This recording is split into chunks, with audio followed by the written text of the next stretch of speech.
Chapter 4. The Law of Non-Resistance. Nothing on earth can resist an absolutely non-resistant person. The Chinese say that water is the most powerful element because it is perfectly non-resistant. It can wear away a rock and sweep all before it. In reality, there is no evil, therefore nothing to resist. Evil has come of our vain imagination, or a belief in two powers, good and evil. There is an old legend that Adam and Eve ate of Maya, the tree of illusion, and saw two powers instead of one power, God. Therefore, evil is a false law we have made for ourselves through psychoma, or soul sleep. Soul sleep means that our soul has been hypnotized by the race belief of sin, sickness, death, etc., which is carnal or mortal thought, and our affairs have outpictured our illusions.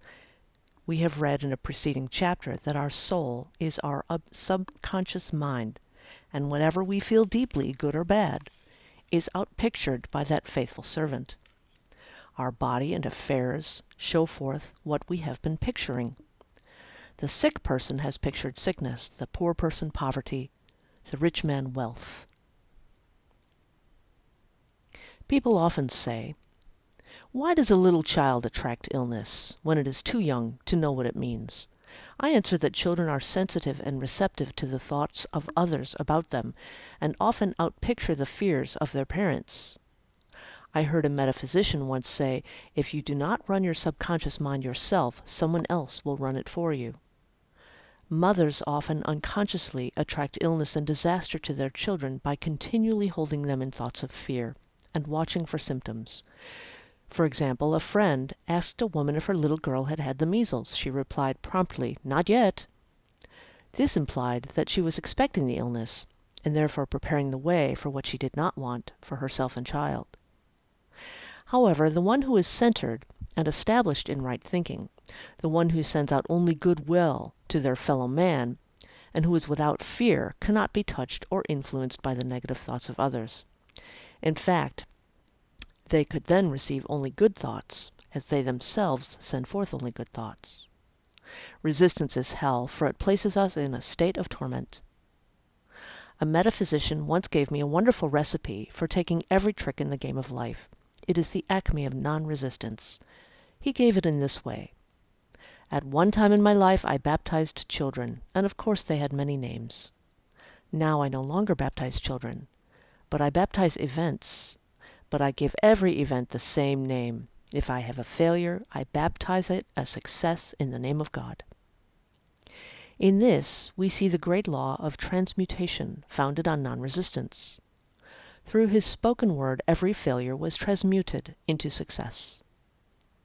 For example, a woman who required money and who knew the spiritual law of opulence was thrown continually in a business way with a man who made her feel very poor. He talked lack and limitation, and she commenced to catch his poverty thoughts, so she disliked him and blamed him for her failure. She knew, in order to demonstrate her supply, she must first feel that she had received. A feeling of opulence must precede its manifestation. It dawned on her one day that she was resisting the situation, and seeing two powers instead of one, so she blessed the man and baptized the situation success.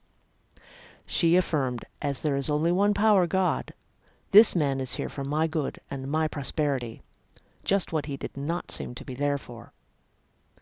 Soon after that she met, through this man, a woman who gave her for a service rendered several $1,000s, and the man moved to a distant city and faded harmoniously from her life.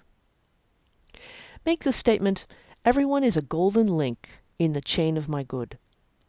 For all of us are God in manifestation, awaiting the opportunity given by us ourselves to serve the divine plan of our lives. Bless your enemy, and you rob them of their ammunition. Their arrows will be transmuted into blessings. This law is true of nations as well as individuals. Bless a nation, send love and goodwill to every inhabitant, and it is robbed of its power to harm. We can only get the right idea of non-resistance through spiritual understanding. My students have often said, "I don't want to be a doormat." I reply, when you use non-resistance with wisdom, no one will ever be able to walk over you.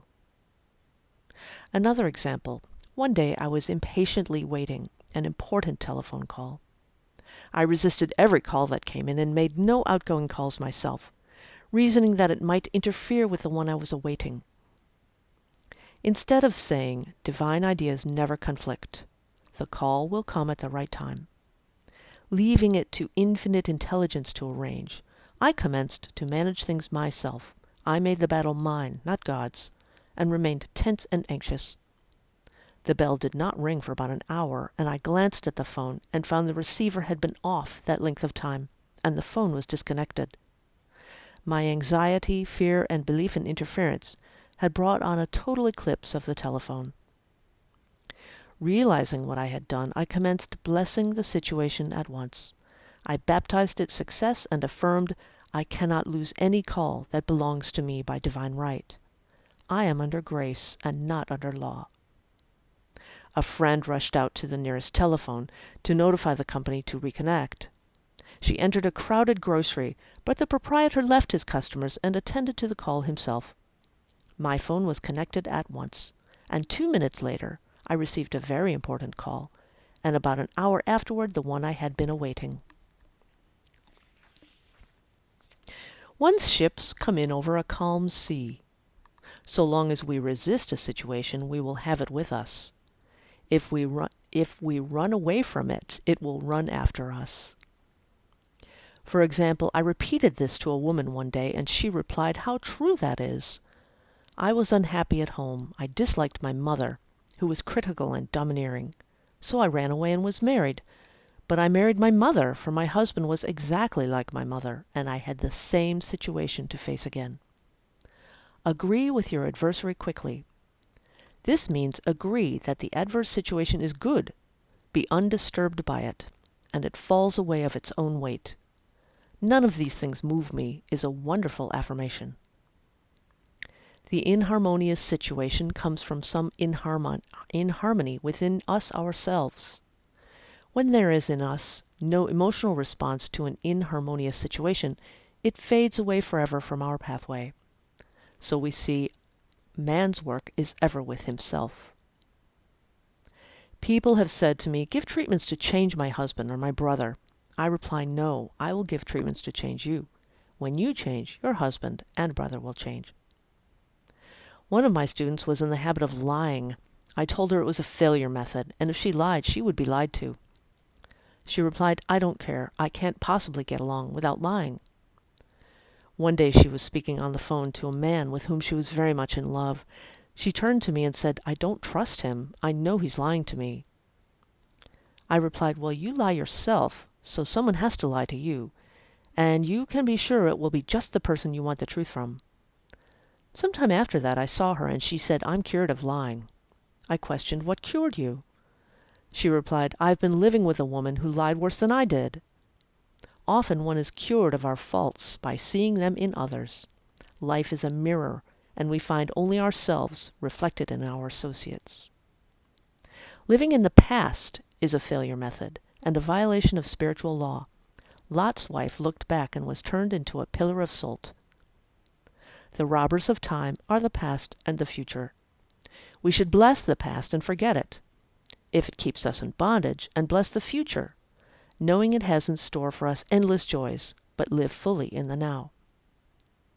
For example, a woman came to me complaining that she had no money with which to buy Christmas gifts. She said, last year was so different. I had plenty of money and gave lovely presents, and this year I have scarcely a cent. I replied, you will never demonstrate money while you are pathetic and live in the past. Live fully in the now and get ready to give Christmas presents. Dig your ditches, and the money will come. She exclaimed, I know what to do. I will buy some tinsel twine, Christmas seals, and wrapping paper. I replied, do that, and the presents will come and stick themselves to the Christmas seals. This, too, was showing financial fearlessness and faith in God, as the reasoning mind said, keep every cent you have, so you are not sure you will get any more. She bought the seals, paper, and twine, and a few days before Christmas received a gift of several $100s. Buying the seals and twine had impressed the subconscious with expectancy and opened the way for the manifestation of the money. She purchased all the presents in plenty of time. We must live suspended in the moment. Look well, therefore, to this day, such is the salutation of the dawn. We must be spiritually alert, ever awaiting our leads, taking advantage of every opportunity. One day I said continually, silently, "Infinite Spirit, don't let me miss a trick." And something very important was told to me that evening. It is most necessary to begin the day with right words. Make an affirmation immediately upon waking. For example, "Thy will be done this day. Today is a day of completion. I give thanks for this perfect day. Miracle shall follow miracle, and wonders shall never cease." Make this a habit, and one will see wonders and miracles come into their life. One morning I picked up a book and read, "Look with wonder at that which is before you."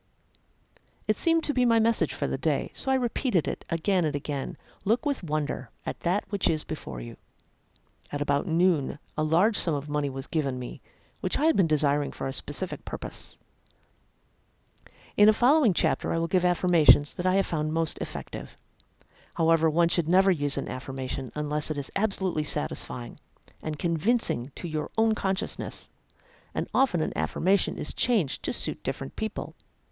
For example, the following has brought success to many. I have a wonderful work in a wonderful way. I give wonderful service for wonderful pay. I gave the first two lines to one of my students, and she added the last two.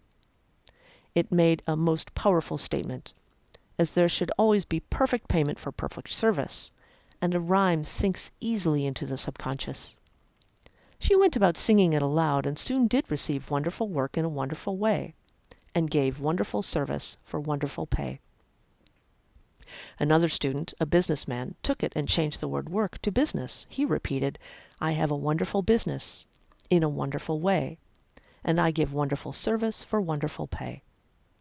That afternoon he made a $41,000 deal, though there had been no activity in his affairs for months. Every affirmation must be carefully worded and completely cover the ground. For example, I knew a woman who was in great need and made a demand for work. She received a great deal of work, but was never paid anything. She now knows to add wonderful service for wonderful pay. It is our divine right to have plenty, more than enough. This is God's idea for us, and when we break down the barriers of lack in our own consciousness, the golden age will be ours, and every righteous desire of our heart fulfilled.